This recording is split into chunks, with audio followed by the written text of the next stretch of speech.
Shalom saudara, selamat pagi. Bagaimana kabar pagi hari ini? Tuhan Yesus selalu baik. Kita bertemu kembali Morning Devotion pada pagi ini. Selamat pagi saudara-saudara, apa kabar? Saudara, kita akan memulai membaca kitab Nabi Yunus. Pasal yang pertama ayat 1-4. Demikian firman Tuhan. Datanglah firman Tuhan kepada Yunus bin Amittai. Demikian. Bangunlah, pergilah ke Niniwe, kota yang besar itu, berserulah terhadap mereka, karena kejahatannya telah sampai kepadaku. Tetapi Yunus bersiap untuk melarikan diri ke Tarsis, jauh dari hadapan Tuhan. Ia pergi ke Yafo dan mendapat di sana sebuah kapal yang akan berangkat ke Tarsis. Ia membayar biaya perjalanannya, lalu naik kapal itu untuk berlayar bersama-sama dengan mereka ke Tarsis, jauh dari hadapan Tuhan. Tetapi Tuhan menurunkan angin ribut ke laut, lalu terjadilah badai besar sehingga kapal itu hampir-hampir terpukul hancur. Saudara, kami sarankan saudara baca pasal pertama sampai dengan ayat yang ke-17. Siapakah Yunus, saudara? Banyak orang berpikir bahwa Yunus adalah tokoh fiktif yang tidak benar-benar ada. Tapi Alkitab dengan jelas dalam 2 Raja-Raja pasalnya yang ke-14 ayat 25. Bahwa Yunus adalah seorang nabi, anak dari Amittai, dari Get-Hefer, suku Sebulon. Nabi Yunus bernubuat di daerah kerajaan utara di masa pemerintahan Yerobeam. Diperkirakan dia melayani di masa yang sama dengan Nabi Hosea dan juga Nabi Amos. Nabi Yunus adalah contoh konkret dari sikap rasialis yang ada dalam kehidupan manusia yang jatuh dalam dosa.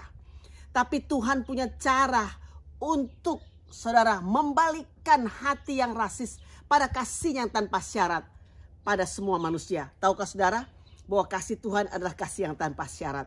Kasih yang sempurna, kasih yang kekal. Janjinya bersyarat, tapi kasihnya tanpa syarat.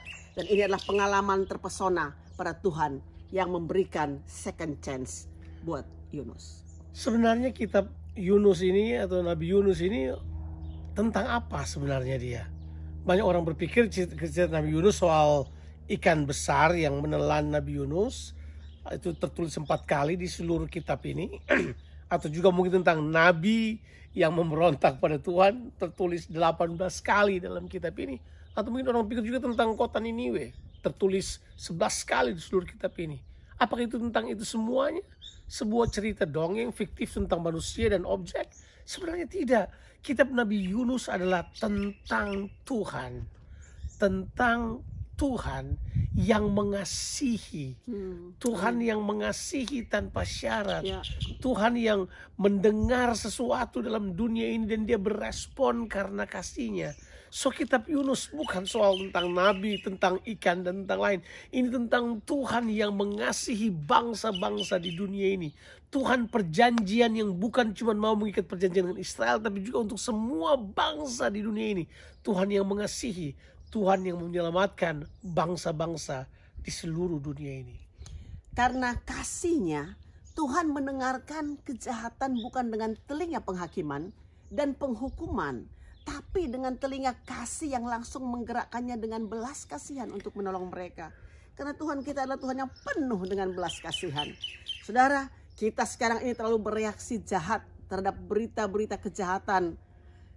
Tuhan mau saudara, untuk kita sungguh-sungguh kenal hati Tuhan yang sesungguhnya. Nah, hati Tuhan itu adalah berespon bukan langsung dengan judgmental, menghakimi atau menghukum. Tapi Tuhan berespon dengan kasih. Ditulis di ayatnya yang kedua bahwa Tuhan mengatakan kepada Yunus, pergilah ke Niniwe. Karena dia telah mendengar seruan kejahatan naik ke atasnya.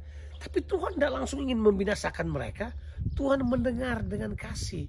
Yuk, di tengah-tengah dunia yang sedang dikaburkan dengan masalah kejahatan, masalah rasialis yang sangat tinggi, orang berpikir rasis perdagangan yang lain, luka lama terkuak kembali. Tolong jangan bereaksi dengan kemarahan, dengan keinginan untuk menghukum, main hakim sendiri. Tapi yuk bereaksi dengan kasih Tuhan. Bereaksi dengan kasihnya. Kitab Yunus menceritakan kepada kita bahwa Tuhan selalu bereaksi yang positif untuk apapun di dunia ini. Dia nggak terganggu. Kasihnya kekal. Kasih yang tanpa syarat ini terus berusaha untuk menjangkau kita. Kitab Yunus kita akan bahas nanti dalam beberapa pertemuan ke depan.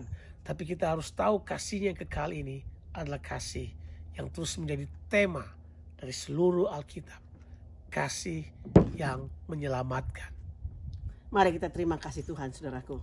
Kasih yang walaupun bukan kasih yang jikalau, yang kita bisa bagikan kepada setiap orang. Have a blessed day. Tuhan Yesus memberkati saudara sekalian. Amin.